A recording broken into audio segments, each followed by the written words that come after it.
Bab 1034. Pada saat yang sama, keluarga Juwanto sudah bersiap-siap. Saat ini, Kumar sedang duduk di ruang kerja. Tatapannya sangat dingin. Gibran yang penasaran bertanya. Ayah, apa kita benar-benar mau menyerang kerajaan Monoma dan merebut provinsi Suntra? Kumar mengangguk dan menjawab, benar, sekarang kita akan bertindak. Gibran yang kebingungan menimpali, tapi, bukannya ini terlalu berbahaya? Kerajaan Monoma baru menguasai provinsi Suntra, apa nggak terlalu cepat kalau kita langsung menyerang mereka? Kumar tersenyum dan menjelaskan, justru lebih mudah kalau kita menyerang sekarang. Kerajaan Monoma sudah mendapatkan provinsi Suntra dan mereka menganggap masalah sudah selesai. Mereka nggak akan menduga kita akan bertindak. Tentu saja, kerajaan Monoma akan mewaspadai kerajaan Nuala dan Yuda. Tapi, mereka nggak akan mencurigai kita. Siapa yang akan menyangka ternyata tujuan kita itu merebut provinsi Suntra setelah semua yang kita perbuat, lanjut Kumar. Kumar sangat yakin tidak ada orang yang bisa memikirkan hal ini. Untuk menguasai kerajaan Nuala, keluarga Juwanto harus memenangkan hati rakyat. Tanpa dukungan dari rakyat, keluarga Juwanto tidak mungkin bisa menjatuhkan Jihan. Jika benar-benar berperang, pemerintahan kerajaan Nuala akan goyah. Fahlevi bertanya, ayah, seberapa besar kemungkinan keberhasilan kita? Kumar tersenyum dan menyahut, 100%. Kali ini, kakak kalian yang turun tangan. Gibran dan Fahlevi terkejut setelah Kumar selesai bicara. Gibran berucap, kakak sudah mau bertindak. Kumar memiliki 3 putra. Gibran dan Fahlevi mempunyai seorang kakak yang jarang mereka temui. Selama ini, kakak mereka tidak tinggal di rumah. Mereka berdua bahkan tidak tahu keberadaan kakak mereka. Namun, Gibran dan Fahlevi tahu bahwa kakak mereka pasti sedang diam-diam membimbing anak buah. Kumar pernah mengatakan bahwa sebenarnya kekuatan keluarga Juwanto ada di tangan kakak mereka. Kumar bertanggung jawab untuk menarik perhatian semua orang, sedangkan kakak mereka adalah senjata keluarga Juwanto yang sebenarnya. Sekarang, Kumar berniat mengerahkan senjata tersebut. Kumar menjelaskan, benar, kalau kakak kalian bertindak, dia pasti bisa mengalahkan kerajaan Monoma. Sudah saatnya menunjukkan kepada semua orang kehebatan keluarga Juwanto. Kumar meneruskan perkataannya, keluarga Utari itu nggak ada apa-apanya. Mereka memang punya Yuda setelah Dirga mati. Meskipun Yuda hebat, kemampuannya masih nggak bisa dibandingkan dengan kakak kalian. Kakak kalian bisa menaklukkan wilayah yang nggak mampu diserang Yuda. Keluarga Juwanto bisa merebut kembali wilayah yang nggak bisa dipertahankan kerajaan Nuala. Kali ini, semua orang akan takjub dengan kekuatan kita, lanjut Kumar. Setelah menguasai provinsi Suntra, semua jenderal di bawah kepemimpinan Taufik sangat senang. Bab 1035. Harnold dan para bawahannya sedang merayakan kemenangan mereka di dalam kota. Harnold mengangkat botol arak, lalu berseru kepada bawahannya dengan ekspresi gembira. Hehe, malam ini, kita minum sampai mabuk. Harnold tidak bisa menyembunyikan antusiasmenya. Wakil Jenderal, Fahlevi, mengangkat gelas arak sambil bertanya kepada Harnold dengan ekspresi cemas. Jenderal Harnold, apa kita nggak terlalu santai kalau bersenang-senang seperti ini setelah merebut kota? Haha, ada aku di sini. Untuk apa kamu takut? Ucap Harnold dengan raut wajah bangga. Dia mengangkat gelas arak, lalu menenggaknya dan melanjutkan. Tenang saja, nggak akan terjadi apa-apa. Namun, Fahlevi yang masih merasa gugup bertanya lagi. Bagaimana kalau mereka memanfaatkan kesempatan ini untuk diam-diam menyerang kita? Diam-diam menyerang kita, kata Harnold dengan ekspresi sinis. Kemudian, dia tiba-tiba tertawa terbahak-bahak dan meneruskan perkataannya. Mereka nggak mungkin berani diam-diam menyerang kita. Sekarang, kerajaan Nuala menghadapi banyak masalah.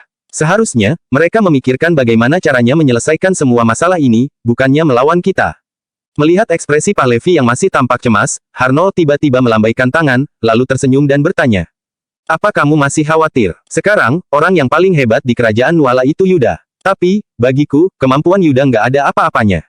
Raut wajah Fahlevi terlihat sangat cemas. Dia yang merasa ragu terus mengernyit. Apa memang dia yang terlalu khawatir? Ekspresi Harnold tampak sedikit tidak puas. Dia berucap dengan dingin. Kenapa? Apa kamu meragukan omonganku? Fahlevi terkejut. Dia buru-buru menyahut. Bukan itu maksudku. Jenderal Harnold sangat kuat, Yuda yang bodoh itu tentu bukan lawan Jenderal Harnold. Harnold baru tersenyum sesudah mendengar pujian Fahlevi. Kemudian, dia berujar dengan ekspresi angkuh, bagiku, Yuda itu nggak berguna.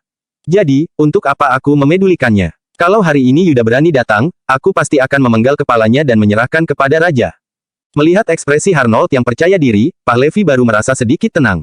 Fahlevi tersenyum, lalu mengangguk dan berseru. Kemudian, Fahlevi lanjut bersenang-senang dengan prajurit lainnya. Kala ini, di gunung yang berada tidak jauh dari provinsi Suntra, putra tertua Kumar, Prabu, yang memimpin para pasukan elit memandang ke arah provinsi Suntra dengan tatapan antusias.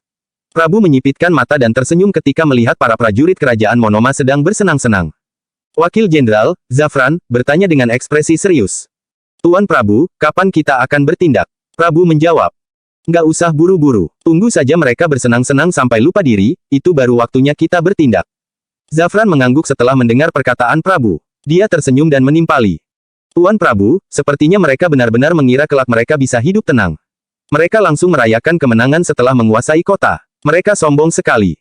Hehe, benar. Meremehkan musuh akan mendatangkan bencana, ujar Prabu.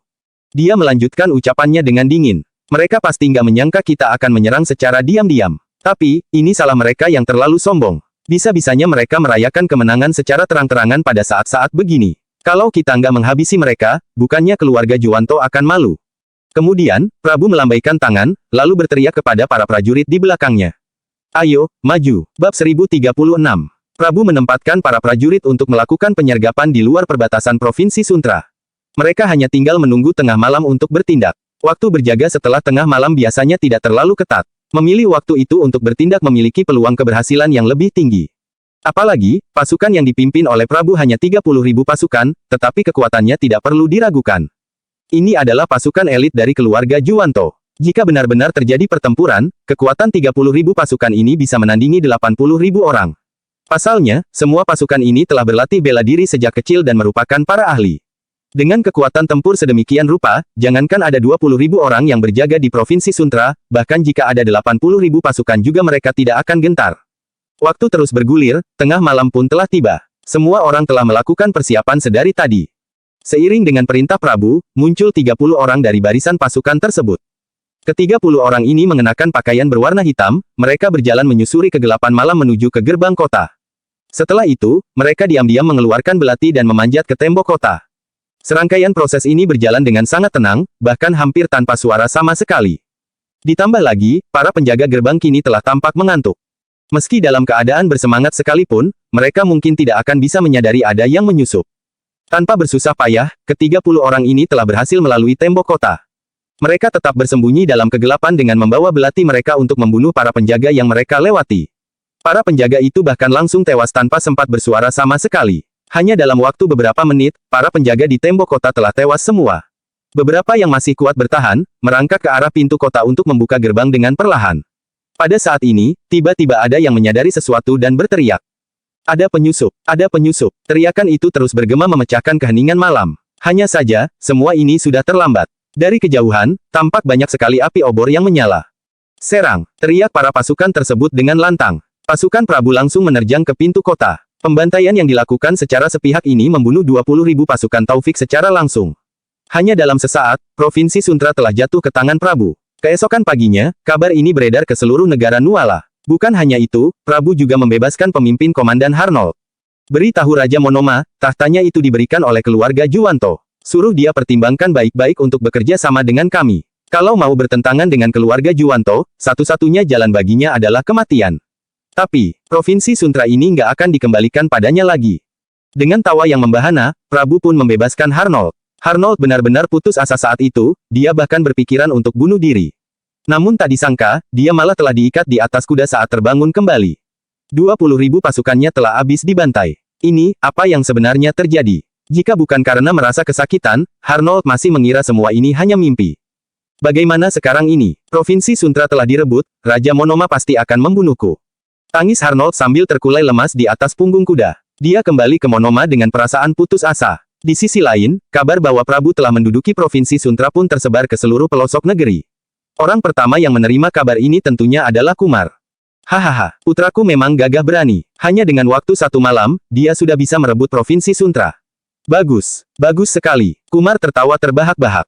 Sementara itu, Gibran dan Valevi juga sangat gembira dan bangga terhadap kakak pertama mereka. Pada saat bersamaan, mereka juga merasa sangat takut terhadapnya. Bab 1037. Oleh karena itu, kedua bersaudara itu sangat patuh dan tidak pernah mengungkit masalah warisan keluarga Juwanto.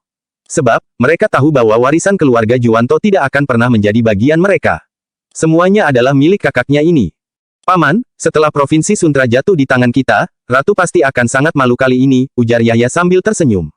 Saat ini dia baru mengerti maksud dari pamannya dan merasa bangga dalam hati. Pamannya ini mungkin bukan seorang pahlawan, tetapi dia tidak kalah gagahnya dari seorang pahlawan.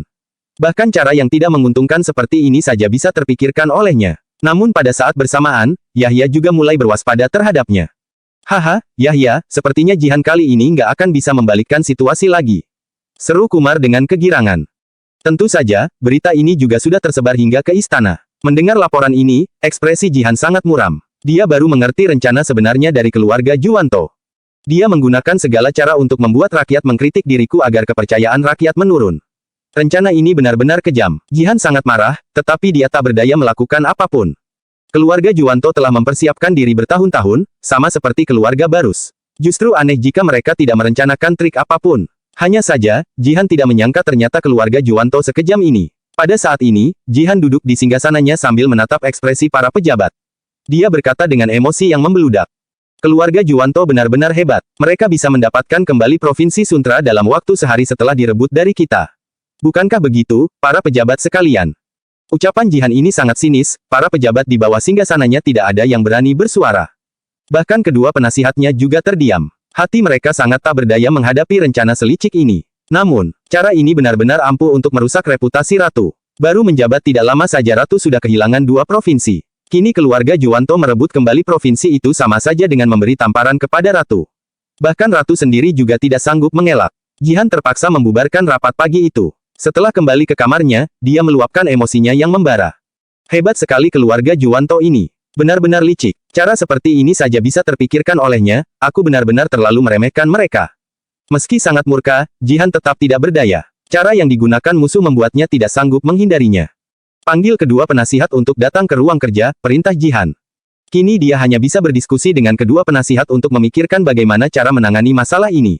Hanya dalam sesaat, kedua penasihat telah tiba di ruang kerja. Saat melihat ekspresi Ratu, keduanya menghela napas berat. Salam kepada Yang Mulia Ratu, ucap kedua penasihat dengan hormat. Berdirilah. Menurut kalian, bagaimana cara menangani masalah ini? Tanya Jihan setelah melihat kedua penasihat itu menghela napas. Mendengar pertanyaan Ratu, keduanya tampak kesulitan memberikan jawaban. Yang Mulia, tidak ada yang menyangka keluarga Juwanto akan menggunakan cara seperti ini. Mereka benar-benar menghalalkan segala cara. Pinta Kemal, sang penasihat kiri, dengan tak berdaya. Bab 1038. Mendengar ucapan Kemal, Ardi hanya menghela napas. Benar, Yang Mulia. Takutnya, kabar ini sudah beredar ke seluruh negeri sekarang. Memikirkan hal ini, Jihan semakin frustrasi. Keluarga Juwanto pasti akan mengumumkan masalah ini ke seluruh pelosok negeri. Dalam pemerintahan Ratu yang singkat ini, Ratu telah kehilangan 2 provinsi. Sementara keluarga Juwanto malah berhasil merebut salah satu provinsinya. Jelas sekali, mereka ingin menggunakan cara ini untuk mengundang kritikan kepada Ratu dan menimbulkan perebutan kekuasaan. Mungkin saja, keluarga Juwanto juga akan mengungkit kembali masalah mendiang raja sebelumnya. Hanya sedikit orang yang mengetahui kebenarannya. Rakyat hanya tahu bahwa Ratu kehilangan 2 provinsi dan keluarga Juwanto merebut kembali salah satunya, Timpal Kemal. Meski mereka memang sudah tahu kenyataannya ini, tetap saja hal ini sangat membuat orang tertekan. Yang Mulia, masalah ini sudah telanjur terjadi, sekarang tidak bisa diperbaiki lagi. Saat ini yang terpenting adalah kita harus membasmi keluarga Juwanto secepatnya. Kalau tidak, semua rakyat akan menghujat Ratu dan mengatakan Anda tidak pantas mendapat posisi ini. Tambah Ardi dengan cemas. Tentu saja, mana mungkin Jihan tidak tahu akan hal ini. Hanya saja, masalah ini terlalu sulit. Keluarga Juwanto pasti sudah memperhitungkan dengan matang bahwa jika istana menyerang mereka, hal ini akan mengundang perhatian dari kerajaan Monoma dan Agrel yang mencari kesempatan. Karena itulah kerajaan tidak berani menyerang secara frontal. Sementara itu, mereka bisa menyusun rencana licik untuk mencari kesempatan meningkatkan reputasi mereka. Melihat Jihan menjadi sasaran kritikan seluruh negeri dan seisi istana tapi malah tak berdaya, Kemal merasa dirinya masih punya waktu untuk menyusun lebih banyak rencana dan memegang alih kuasa. Oleh karena itu, dia kembali berkata, Yang Mulia, masih ada satu hal yang harus diperhatikan, yaitu saat ini terjadi begitu banyak kekacauan sehingga membuat orang hidup dalam ketakutan. Kalau saat ini keluarga Juwanto semakin memperparah situasi, pasti akan banyak orang yang berpindah haluan membelanya. Bahkan pejabat di istana juga, takutnya akan muncul niat lainnya. Inilah yang paling ditakutinya. Setiap orang punya tujuannya masing-masing, ada yang menginginkan reputasi, keuntungan, ada juga yang hanya ingin melindungi dirinya. Singkatnya, dengan tujuan yang berbeda-beda itu, keputusan yang diambil juga akan berbeda. Bahkan dalam era yang penuh kekacauan ini, takutnya hanya sedikit orang yang bisa tetap tulus bersama kerajaan Nuala ini. Jika banyak pejabat yang berpindah haluan berpihak pada keluarga Juwanto, tetapi malah bersikap seolah-olah setia pada kerajaan, ini akan menjadi semakin runyam. Meskipun ibu kota terlihat kokoh dari luar, bagaimana jadinya jika kerusakan yang sebenarnya bermula dari internal? Bukankah itu adalah pukulan secara langsung bagi kerajaan? Wajah Jihan menjadi sangat pucat saat memikirkan kemungkinan ini. Kemal, Ardi, aku juga mengerti akan hal ini. Tapi, apakah kita punya cara sekarang? Tanya Jihan dengan tak berdaya. Hanya saja, Jihan juga tahu bahwa kedua orang ini tidak mungkin akan punya ide bagus. Ardi hanya menghela napas karena tidak tahu harus memberikan saran seperti apa. Sebaliknya, setelah Kemal berpikir cukup lama, dia akhirnya berkata, "Yang mulia, mungkin bisa coba cara yang saya sarankan ini. Kalau berhasil, mungkin saja kita bisa menangani masalah untuk sementara." Ardi terkejut mendengar ucapan Kemal. Sebab, tidak ada seorang pun dari mereka yang bisa memikirkan cara lain.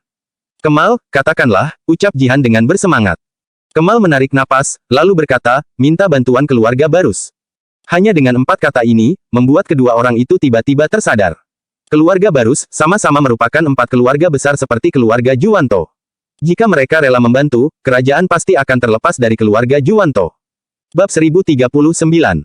Jika keluarga Barus turun tangan, mungkin bisa menyelesaikan situasi mendesak ini untuk sementara. Setidaknya keluarga Juwanto tidak akan memiliki begitu banyak sumber daya untuk melawan kerajaan dan tidak terlalu banyak orang yang beralih ke pihak keluarga Juwanto. Bagaimanapun, tidak ada yang ingin terlibat langsung dalam pertempuran saat ini. Namun, bagaimana jadinya kalau keluarga Barus gagal? Ini akan menjadi bencana besar. Rencana ini memang tidak terlalu buruk, tetapi membuat Jihan menghela napas berat. Pasalnya, dia sudah bermusuhan dengan keluarga Barus. Sama seperti keluarga Juwanto, keluarga Barus juga sudah lama mengincar posisi di kerajaan Nuala. Khawatirnya, mereka tidak akan membantu Jihan begitu saja. "Kemal, aku mengerti dengan maksudmu. Tapi, ada satu hal yang belum kuberitahukan pada kalian. Aku sudah lama mengetahui posisi keluarga Barus. Mereka juga menginginkan kerajaan Nuala." Begitu perkataan itu dilontarkan, Kemal dan Ardi sontak tercengang. Apa? Mereka tidak tahu akan hal ini karena Jihan hanya memberitahukannya pada Yuda sebelumnya. Namun karena Kemal memberikan saran seperti ini, tentunya Jihan juga tidak bisa merahasiakan hal ini lagi. Gawat kalau begini. Tapi, atas dasar apa keluarga Barus ingin merebut tahta? Kalau keluarga Juwanto masih punya Pangeran Yahya yang berhak menduduki tahta. Tapi hak keluarga Barus satu-satunya adalah membantu ratu. Kalau mereka tidak mau membantu ratu pun, mereka tidak punya hak apapun untuk merebut kekuasaan. Tanya Kemal. Hal ini juga menjadi pertanyaan bagi Jihan, atas dasar apa keluarga Barus ingin merebut tahta? Ekspresi Ardi tiba-tiba berubah saat bertanya. Mungkin, keluarga Barus sedang menunggu kekacauan besar. Atau bisa juga, mereka sedang menunggu saatnya istana berperang dengan keluarga Juwanto. Tiba saatnya, negeri ini akan menjadi kacau dan kerajaan tidak bisa lagi bertahan. Mendengar analisis Ardi, Kemal dan Jihan tersentak. Akhirnya mereka mengerti apa yang ingin dilakukan keluarga Barus. Kalau memang begitu, keluarga Barus pasti tidak akan membiarkan keluarga Juwanto lenyap. Kalau keluarga Juwanto lenyap, tidak akan terjadi kekacauan besar, lalu kelihatannya keluarga Barus tidak akan membantu kita lagi. Seru Kemal dengan wajah pucat menatap Jihan. Meskipun memang begitu, hal ini tetap bergantung pada apakah Jihan akan berhasil membujuk keluarganya. Jika Jihan bisa berhasil, mungkin saja keluarga Barus akan membantu sekuat tenaga. Jihan sangat paham dengan maksud tatapan Kemal padanya. Namun, saat itu Sigra telah mengumumkan sikapnya dengan tegas. Mereka telah menunggu tibanya saat ini sangat lama. Keluarga mereka bahkan sudah mulai merencanakan hal ini sejak zaman kakek buyutnya, mau bagaimana Jihan membujuk mereka. Saat ini, Jihan tidak bisa memikirkan cara apapun, dia juga tidak yakin sama sekali. Aku, benar-benar tidak tahu harus bagaimana membujuk keluarga Barus, ujar Jihan dengan terus terang. Baginya, lebih baik langsung berperang melawan keluarga Juwanto daripada harus membujuk keluarga Barus. Mendengar ucapannya, Kemal langsung berlutut di lantai. Yang mulia, ini adalah cara yang paling sederhana dan efektif. Kalau cara ini berhasil, kerajaan Nuala pasti akan sangat diuntungkan. Kalau tidak, bagaimana pendapat rakyat terhadap Yang Mulia? Bagaimana pula pandangan seisi istana ini terhadap Anda?